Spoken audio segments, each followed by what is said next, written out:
এইটো এটা পিয়ৰ accident cash হয়। আমি গোটেইকেইজনে IPL মেটচ চালোঁ একেলগে মৃগাংকহঁতৰ ঘৰত ৰুমত। আমি চাৰিজনে মেটচ চালোঁ। মেটচ চাই আমি RCBক যিহেতু ছাপোৰ্ট কৰি আছিলোঁ, RCB জিকিলে। জিকাৰ পিছত আমি অলপ এনে ওলাই যাওঁ বুলি ফূৰ্তি কৰিবৰ কাৰণে এনে ওলাই গ'লোঁ। এনে বাহিৰত ইমান দূৰলৈ যাম বুলি আমি সেইটো মুহূৰ্তত আমি ভবাও নাছিলোঁ, কিন্তু আমি ওলাই আহিলোঁ। ওলাই অহাৰ পিছত ইন দ্য মিন টাইম মৃগাংকৰ লগত বা প্ৰজ্ঞাৰ লগত তেওঁলোকৰ ফ্ৰেণ্ড হয়। মই এনে এবাৰ দুবাৰ কিবা কিহত লগ পাইছিলোঁ। তেওঁলোকৰ ফ্ৰেণ্ড তেওঁলোকৰ লগত কণ্টেক্ট কৰি আছিলে। মই মোক বাহিৰত ওলাই যোৱাৰ সময়ত তেওঁলোকে ক'লে যে তাইকো পিক আপ কৰি লৈ যাওঁ। চ' তাৰপিছত আমি তাইক পিক আপ কৰিলোঁ। পিক আপ কৰি এনে অলপ দূৰ এনে ফুৰি গুচি আহিম বুলি তাৰপিছত এনেকুৱা প্লেন এটা হৈ গ'ল ছাডেনলি যে আমি ছানৰাইজ চাই ৰাতিপুৱা ৰিটাৰ্ণ আহিম। চ' গৈ আছোঁ তাৰপিছত চবৰে অলপ ভাগৰো লাগিলে ৰাতি, যিহেতু বেছি লেট নাইট আছিলে। চ' আমি ডিচাইড কৰিলোঁ যে আমি ইউটাৰ্ণ লৈ ৰিটাৰ্ণ গুচি যাওঁ ঘৰত গৈ। চ' ঘৰত আহি থাকোঁতে নংপু পাৰ হোৱাৰ পিছত এখন ট্ৰাকত ট্ৰাকখন এনেকৈ ৰখি আছিলে। ট্ৰাকখন ৰখি থকা ট্ৰাকত গাড়ীখন এনেকৈ পাৰ হ'ব লওঁতে ফটককৈ মই গাড়ীখন লাগিব বুলি অলপমান মই কাটি দিছিলোঁ ৰাইট চাইডে। কাটি দিওঁতে গাড়ীখনৰ এই কোণাটো গৈ বেক চাইডৰ দৰ্জাখন যে আছে গাড়ীৰ বেক চাইডৰ দৰ্জাখনত লাগি পেলাই গাড়ীখন পূৰা স্কিড হৈ এনেকৈ আহি একদম ডিভাইডাৰৰ ওচৰত পৰি গ'ল। তাৰপিছত ডিভাইডাৰৰ ওচৰত পৰাৰ পিছত মোৰ এনেকুৱা ইয়াতে হেড ইঞ্জুৰি হ'ল অলপমান। তাৰপিছত সন্মুখত যে বহি আছিলে মৃগাংক আৰু প্ৰজ্ঞাৰো ওঠত ফাটিলে। এইবিলাক চব মেডিকেল ৰিপৰ্টত আহিছে। তাৰপিছত পিছফালে বহি আছিলে গায়ত্ৰীৰো ভালেখিনি ক'ৰবাত স্ক্ৰেচ ইঞ্জুৰি হৈছে। কিন্তু এইটো দৰ্জাত যিহেতু অকল সেই দৰ্জাখনত লগা কাৰণে তাই বহি আছিলে আৰু তাইৰ ছিট বেল্ট পিন্ধা আছিলে। ছিট বেল্ট পিন্ধা থকাৰ কাৰণে হয়তো তাই ইফালে আহিব নোৱাৰিলে, দৰ্জাখন লাগি অলপ কেনেকুৱা কিবা এটা হৈ ইঞ্জুৰিটো হৈছে তাইৰ আৰু বেছি হ'ল। কিন্তু আমি সেইটো মুহূৰ্তত ব্লিডিং হৈ আছিলে, কিন্তু আমি সেইটো মুহূৰ্তত ভবা নাই যে ইমান মেজৰ ইনজুৰ্ড হৈছে বুলি আমি ভবা নাছিলোঁ। তাৰপিছতো আমি গোটেইকেইজন ওলাই আহি মই নিজেও তাইৰ ছিট বেল্টটো খুলিলোঁ। ছিট বেল্টটো খুলি পেলাই তাইক নিজে দাঙি পেলাই গাড়ীৰ পৰা নমাই মৃগাংকক ক'লোঁ যে ৰাস্তাৰ যিকোনো এখন গাড়ী হেল্প কৰাৰ কাৰণে লৈ আমি তাইক ইমিডিয়েট মেডিকেল পঞ্চাব লাগিব। মৃগাংকও গাড়ী ৰখালে। তাৰপৰা AS নম্বৰৰ গাড়ী এখন, অসমৰ গাড়ী এখন দেখা পাই তেওঁলোকে হেল্প কৰাৰ কাৰণে আগবাঢ়ি আহি গাড়ীখন ৰখিলে। আমি গোটেইকেইজনে মিলি পেলাই গাড়ীখনত উঠাই দিলোঁ। উঠাই দি পেলাই গাড়ীখন তেওঁলোক দুজনে লৈ গ'ল। গাড়ীখন যিহেতু সিহঁত দুজন না তিনিজন সিহঁতে অলৰেডি আছিল গাড়ীখনত, আৰু পেচেণ্টটো বহিলে, মৃগাংক বহিলে, তাৰপিছত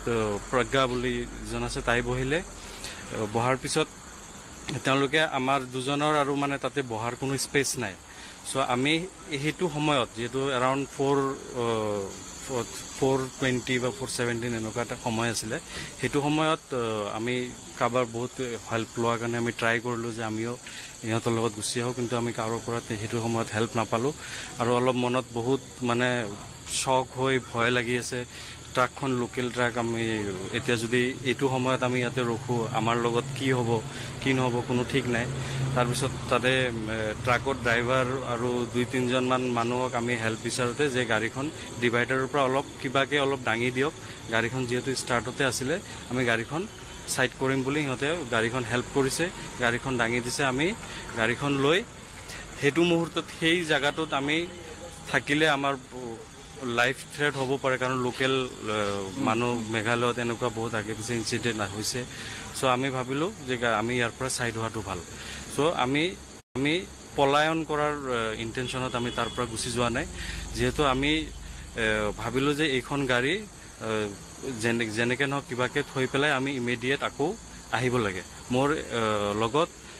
লগত গায়ত্ৰী আছিলে। গায়ত্ৰীৰ লগত আমাৰ দুজনৰ লগত মৃগাংকত একদম নন ষ্টপ কণ্টেক্ট হৈ আছিলে যে আমি এনেকৈ গৈ গাড়ীখন থৈ আমি ৰিটাৰ্ণ আহি আছোঁ। আহি তাৰপিছত আমি তাতে গৈ বেলেগ এটা গাড়ী লৈ পেলাই আমি ইয়ালৈকে হস্পিটেললৈকে আহিলোঁ। ডাইৰেক্ট হস্পিটেললৈকে আহিছোঁ। আহি থাকোঁতে মৃগাংকৰ লগত আমি লোকেশ্যনো শ্বেয়াৰ কৰিছোঁ মোবাইলত। চ' আমি কোনখিনি পালোঁ কোনখিনি নাই তেওঁলোকেও টেনশ্যনত আছে আমিও টেনশ্যনত আছোঁ কিবাকৈ আহি হস্পিটেলত হস্পিটেলত পোৱাৰ লগে লগে পুলিচো তাতে আমি পাইছিলোঁ পুলিচে আহিলে পুলিচে সোধপোছ কৰিলে আমাৰ নাম এড্ৰেছ গোটেইখিনি লিখিলে চবৰে লিখাৰ পিছত তেওঁলোকে আমাৰো মেডিকেল কৰালে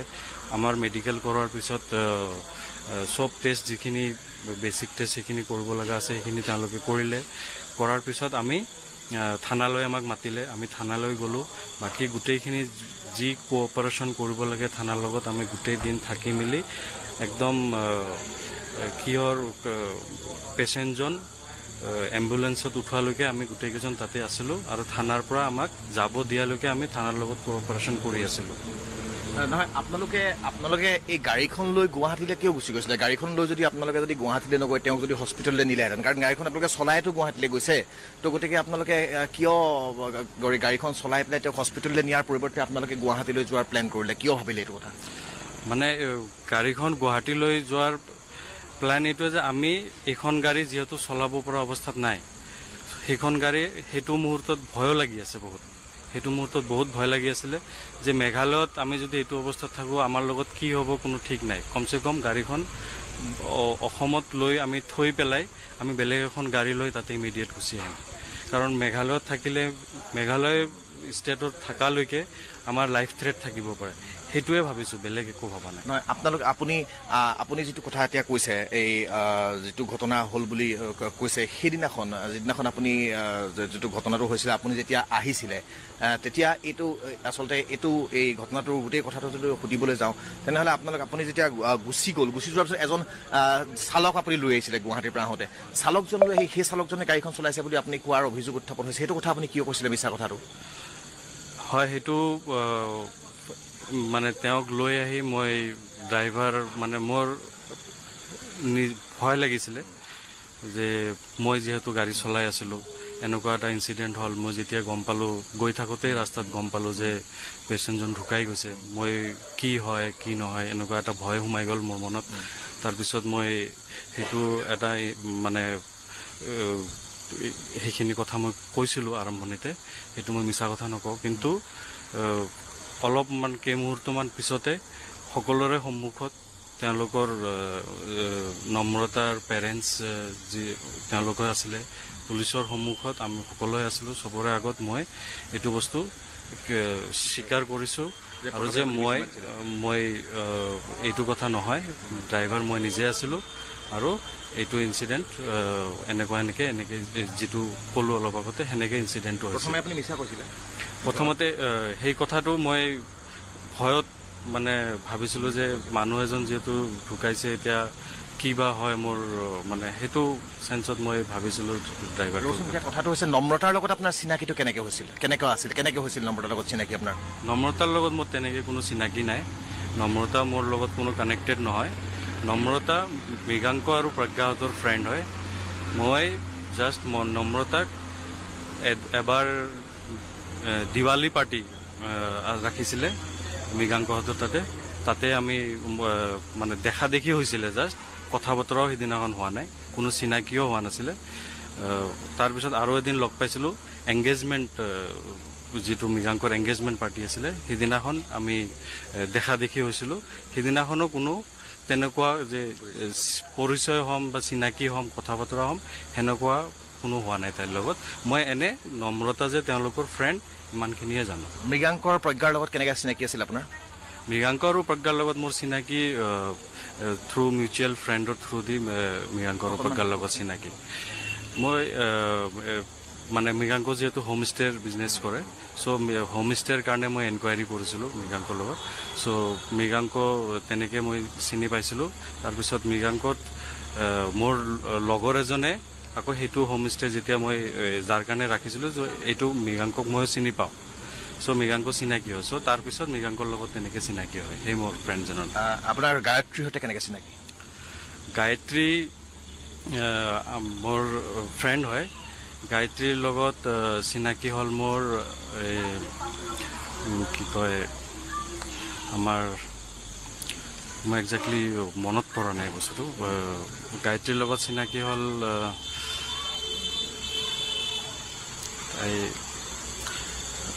তাই মোৰ ফ্ৰেণ্ড হয় এনে তাইৰ মোৰ ফেমিলি যে আছে মোৰ ফেমিলিও গায়ত্ৰীৰ লগত যে মোৰ ফ্ৰেণ্ডশ্বিপ আছে বা গায়ত্ৰী আমাৰ মানে চবৰ লগতে চিনাকি আৰু চ' মৃগাংকহঁতৰ লগতো আমি এটা ফ্ৰেণ্ডশ্বিপত আছোঁ আৰু আপুনিতো বিবাহিত আপোনাৰ এতিয়া বৰ্তমানৰ আপোনাৰ বয়স কিমান 39 কমপ্লিট 39 কমপ্লিট মানে 40 হৈছে আমি গোটেইকেইজনে IPL মেটচ চালোঁ একেলগে মৃগাংকহঁতৰ ঘৰত ৰুমত আমি চাৰিজনে মেটচ চালোঁ মেটচ চাই আমি RCBক যিহেতু ছাপোৰ্ট কৰি আছিলোঁ RCB জিকিলে জিকাৰ পিছত আমি অলপ টোটেলি এটা এক্সিডেণ্ট কেছ হয় এই এক্সিডেণ্ট কেছটোক মই বুজি পোৱা নাই এতিয়ালৈকে কি কাৰণে মানে বস্তুটোক বেলেগ এটা ৰূপ দিব চেষ্টা কৰি আছে মানে গোটেইটো একদম ডাইভাৰ্ট কৰি পেলাই মানে পলিটিকেল হওক বা যেনেকৈ কিবা কিবি মানে কৰি আছে মোৰ মানে এই বস্তুটো মই একদম বুজিব পৰা নাই কিয় এনেকুৱা কৰি আছে আপুনি আপোনাৰ বয়স 40 বছৰ আপুনি কৈছে আপুনি বিবাহিত আপোনাৰ দুটি সন্তান আছে তাৰপিছত তেনেস্থলত আপুনি এই 25-26 বছৰীয়া যুৱক যুৱতীসকলৰ সৈতে বন্ধুত্ব কৰাৰ কাৰণটো কি তেওঁলোকৰ সৈতে আপোনাৰ কেনেকুৱা ধৰণৰ সম্পৰ্ক থাকিব পাৰে কাৰণ তেওঁলোক আপোনাৰতো বিজনেছ আছে আপুনি ব্যৱসায় কৰে তেওঁলোকৰ বিজনেছো নাই তেওঁলোকে বিভিন্ন কোনোবা গায়ত্ৰী CA ফাৰ্মত কাম কৰে নম্ৰতা উকিলৰ প্ৰেক্টিছ কৰি আছিল ইহঁতৰ বাৰু এটা সৰু সুৰা হোমষ্টেৰ বিজনেছ আছে গতিকে তেওঁলোকৰ লগত আপোনাৰ চিনাকিটো কেনেকৈ হৈছিল ইমান ঘনিষ্ঠতা কেনেকৈ যে একেলগে আপোনালোকে ছানৰাইজ চাবলৈ আহিছিল একেলগে আপোনালোকে IPL খেল চাই আছিল আপোনাৰ বন্ধু মহলক বাদ দি মৃগাংক প্ৰজ্ঞা গায়ত্ৰীৰ লগত ইমান ঘনিষ্ঠ বন্ধুত্ব কেনেকৈ আছিল আমাৰ একচুৱেলি ইমানো মানে যে আমি ঘনিষ্ঠ বুলি ক'লে যে একদম সদায় উঠা বহা কৰোঁ তেনেকুৱা একো নহয় আমাৰ মাজত আমি কেতিয়াবা লগ পাওঁ কেতিয়াবা ধৰক যেনেকুৱা সেইদিনাখন IPL ফাইনেল আছিলে আমি তেনেকৈ লগ পাইছিলোঁ কেতিয়াবা মৃগাংকই কিবা পাৰ্টি থাকিলে মাতিলে আমি যাওঁ তেনেকুৱা কোনো ঘনিষ্ঠ একেলগে সদায় উঠা বহা কৰা সেনেকুৱা ফ্ৰেণ্ডশ্বিপো নহয় বন্ধু আমি কিন্তু ট্ৰাষ্টৱৰ্দি তেওঁলোকে মোৰ প্ৰতি এটা বিশ্বাস ৰাখে বা মোৰ তেওঁলোকৰ প্ৰতি এটা বিশ্বাস আছে সেই হিচাপে আমি বন্ধুত্বটো মেইনটেইন কৰি আছোঁ বেলেগ আৰু আমি তেওঁলোকেও কেতিয়াও মোক অলপ ডাঙৰ বুলি অলপ সন্মানো কৰে মই সিহঁতক কেতিয়াও মানে সেই তেওঁলোকৰ বিশ্বাসটো বা সেইটো নাভাঙো আমি সেনেকৈ মেইনটেইন কৰি চলি আছোঁ আৰু আপোনালোকৰ নম্ৰতাৰ লগত আপোনাৰ এই ফোনত কণ্টেক্ট বা নম্বৰ শ্বেয়াৰ বা ছ'চিয়েল মাধ্যমৰ জৰিয়তে কণ্টেক্ট তেনেকুৱা কিবা আছিলে নাই একো নাই নম্ৰতাৰ পিতৃয়ে কৈছে এয়া পৰিকল্পিত হত্যাকাণ্ড এয়া দুৰ্ঘটনা নহয় আপুনি সেইগৰাকী পিতৃয়ে কান্দি কান্দি মুখ্যমন্ত্ৰীৰ হস্তক্ষেপ বিচাৰিছে গোটেই ঘটনাটোত আপুনি সেই ক্ষেত্ৰত কি ক'ব হয় সঁচাকৈ আমি আহিছিলোঁ যে এটা 5 মিনিট আগলৈকে আমি ইনচিডেণ্টটো হোৱাৰ আগলৈকে আমি হাঁহি ধেমালি কৰি একেলগে আহি আছোঁ হঠাৎ এটা এক্সিডেণ্ট হৈ পেলাই এজন মানুহ আমাৰ মাজৰ পৰা নাইকিয়া হৈ গ'ল তাৰ কাৰণে বহুত দুখ লাগিছে আৰু তেওঁলোকৰ ফেমিলিৰ প্ৰতিও মোৰ বহুত সহানুভূতি আছে সেইটো কাৰণে ময়ো বহুত ৰিপেণ্ট কৰি থাকোঁ যে এনেকুৱা এটা ইনচিডেণ্ট মোৰ গাড়ীত হ'ল যিজনী ছোৱালীৰ লগত মোৰ কোনো আজিলৈকে কোনো কণ্টেক্ট নাই বা কোনো ধৰণৰ কি নাই মই এনেকুৱা কোনো চিনাকি নাই সেনেকুৱা এজনী ছোৱালী মোৰ গাড়ীত আহি এনেকৈ প্ৰাণ হেৰুৱালে চ' মোৰ সেইটোৰ কাৰণে বহুত দুখো লাগিছে এতিয়া এই মুহূৰ্তত যদি মই আপোনাক ক'বলৈ যাওঁ আপুনি সংবাদ মাধ্যমৰ পৰা আপুনি আঁতৰি আছে Here's a look at my week on Facebook gaming. Monday morning, I play puzzle games. On Tuesday, আপুনি আঁতৰি আছে সংবাদ মাধ্যমৰ পৰা আপুনি দূৰত আছে তাৰ কাৰণটো কি বিশেষ একো কাৰণ নাই মই যিদিনাখনৰ পৰা হৈছে নিউজবিলাক বাজি আছে তাৰপিছত মই যিদিনাখনৰ পৰা হৈছে সেইটো লৈ এটা এক্সিডেণ্ট হোৱাৰ কাৰণে মই বহুত নিজে টেন্সড হৈ আছিলোঁ বহুত শ্বক হৈ আছিলোঁ তাৰপিছত এনেকুৱা এটা ইনচিডেণ্ট হোৱাৰ পিছত মিডিয়া পৰাও বহুত বেলেগ ধৰণৰ কথা আহি আছে চ' সেইবিলাকৰো এটা টেন্সড হৈ আছিলোঁ মই তাৰপিছত ইপিনে লিগেল প্ৰচিডিউৰখিনিও ফ'ল' আপ কৰি থাকিব লগা হৈছে সেইখিনি ব্যস্ততাও কৰি থাকিব লগা হৈছে চ' মই ভাবিছোঁ যে এটা সময়